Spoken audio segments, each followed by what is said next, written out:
JEE main के एक important chapter पिछले 2-3 साल में बहुत सारे प्रॉब्लम्स जेईई में पूछे। अब इसे इंटीग्रेट करना बच्चों बहुत आसान है। ओपनिंग अपवर्ड हो डाउनवर्ड हो सबके लिए ट्रू होता है।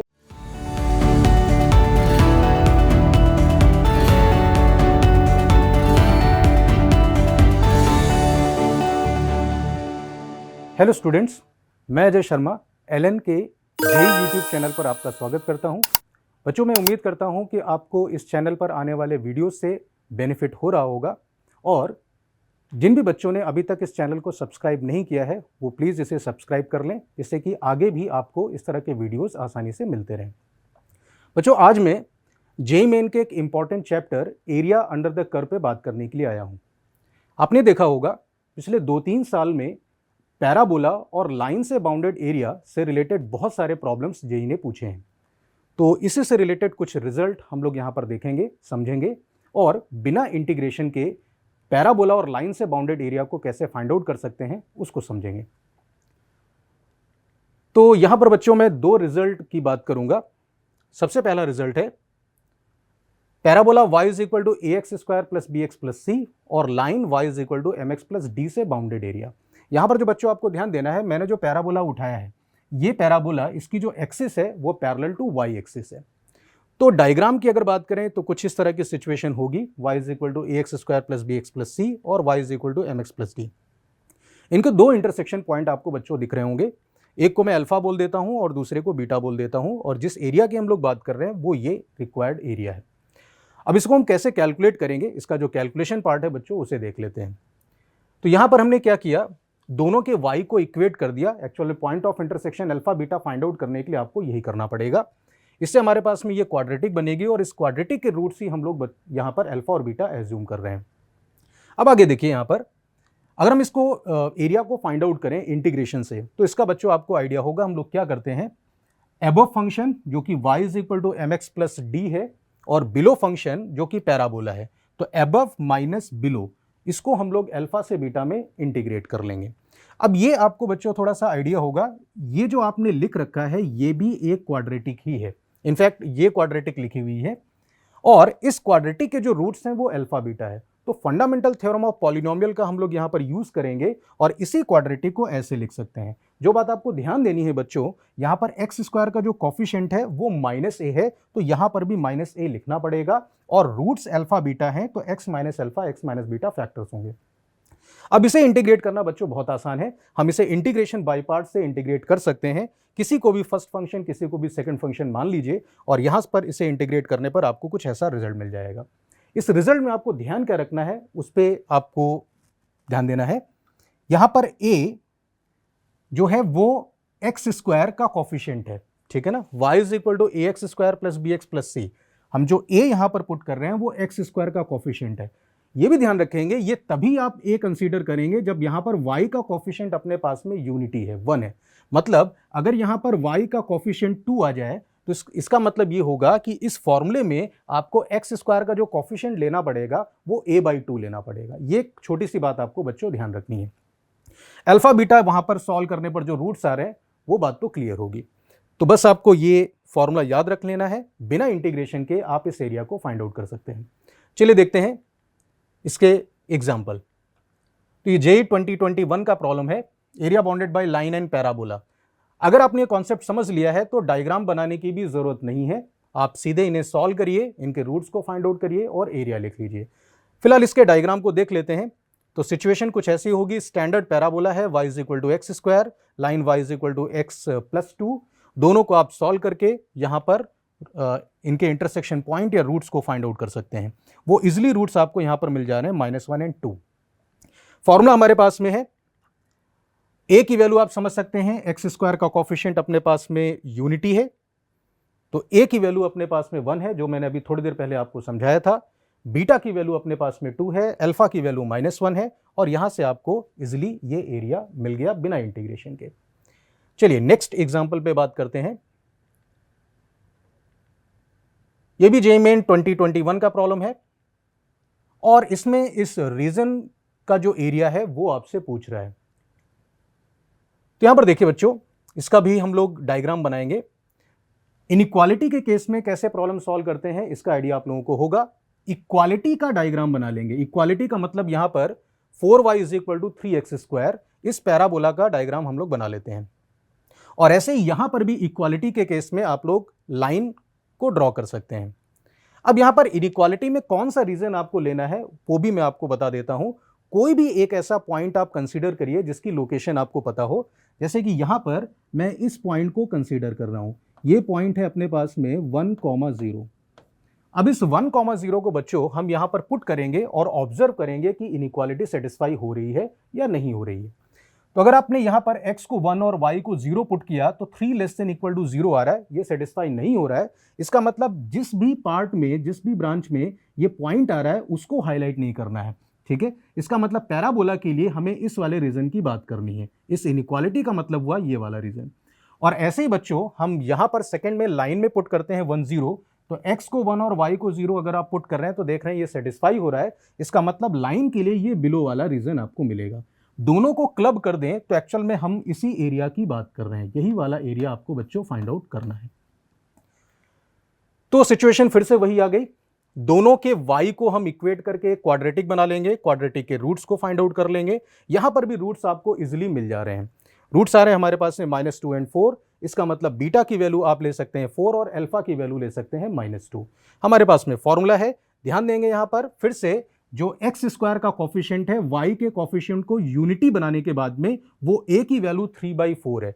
तो यहां पर इस पर ध्यान देना है। तो हमारे पास में a की वैल्यू 3/4 है, बीटा 4 है, अल्फा -2 है, होल क्यूब डिवाइडेड बाय 6। आपको इजिली यहां पर पैराबोला और लाइन से बाउंडेड एरिया मिल गया बिना इंटीग्रेशन के। एक और एग्जांपल की बात करते हैं। यह भी जेईई का ही प्रॉब्लम है। इसमें अगर आप ध्यान दें तो पैराबोला की इक्वेशन में एक छोटा सा चेंज किया है। ये y² is equal to 2x form में है और मैंने जो आपको रिजल्ट बताया है उसमें पैराबोला की axis parallel to y axis होती है।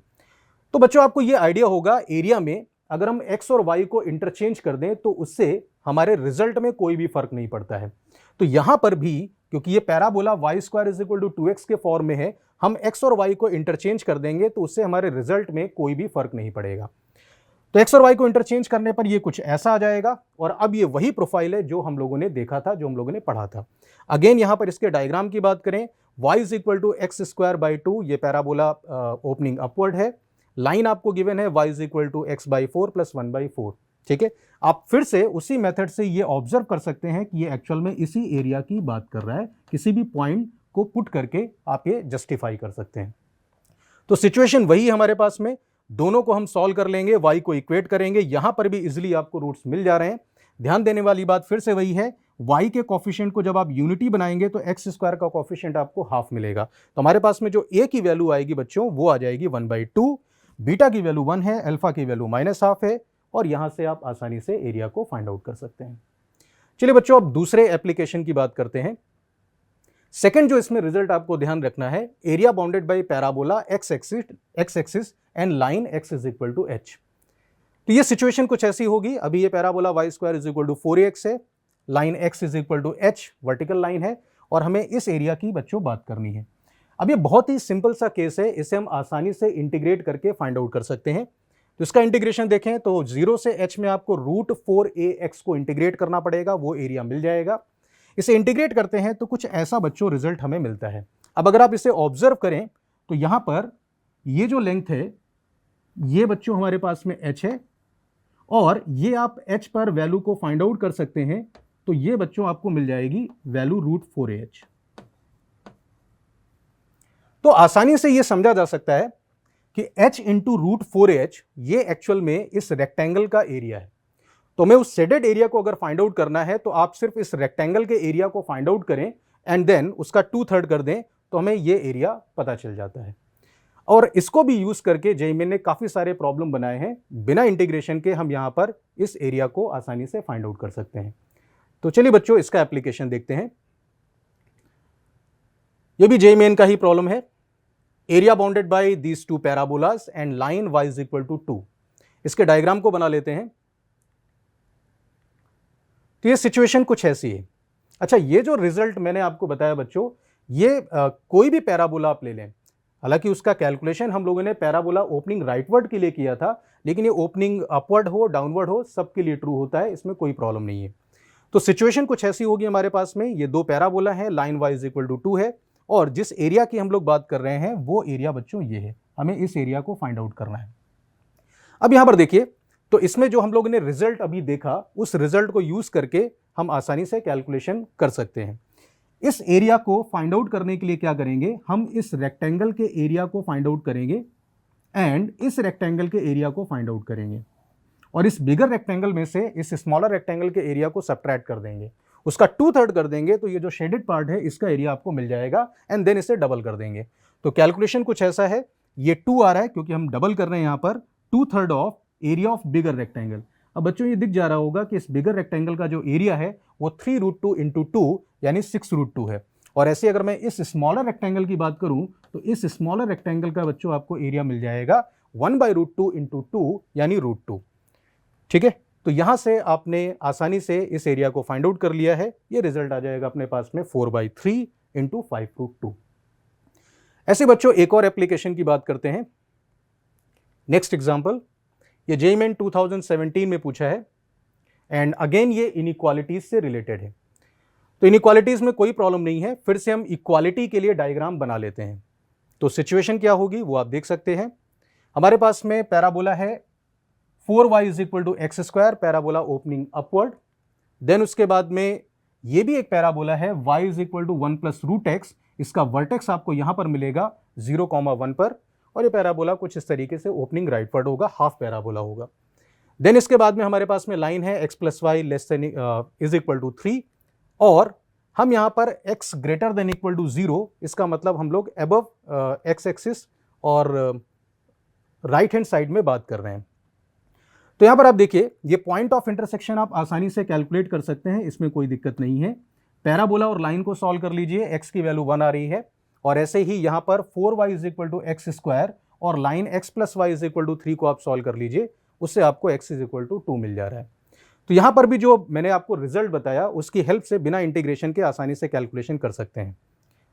तो इसको आप ऑब्जर्व करें, ये वाला एरिया हमें फाइंड आउट करना है। फिर से किसी भी पॉइंट को पुट करके आप ये जस्टिफाई कर सकते हो कि यही एरिया आपसे पूछ रहा है।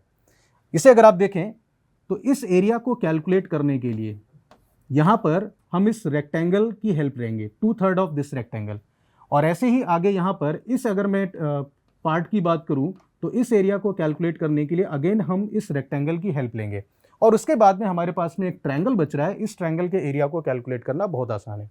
तो 1 बाई 1 इसे लिख लेते हैं। पहले इसकी बात करेंगे, 2/3 ऑफ दिस रेक्टेंगल, तो 2/3 ऑफ, और इस रेक्टेंगल का एरिया अपने पास में आ रहा है 1 इंटू 2। इसी तरीके से हम लोग इसकी बात करेंगे, तो यहां पर भी आ जाएगा 2/3 ऑफ दिस रेक्टेंगल, और यहां पर अगर आप ऑब्जर्व करें तो ये जो डायमेंशन है ये 1 है और ये भी 1 है, तो ये आ जाएगा अपने पास में 2/3। और इस ट्रायंगल की अगर बात करें तो इस ट्रायंगल में आपको 1/2 बेस इंटू हाइट, बेस अपने पास में 1 के इक्वल है और हाइट भी अपने पास में 1 के इक्वल है, तो यहां से आप इजिली कैलकुलेशन कर सकते हैं। ये रिजल्ट आ जाएगा 5/2 बिना किसी इंटीग्रेशन के। तो बच्चों आपको ये वीडियो कैसा लगा ये आप बताइएगा, और वीडियो अगर आपको अच्छा लगा है तो आप इसे लाइक और शेयर जरूर करें। थैंक यू बच्चों।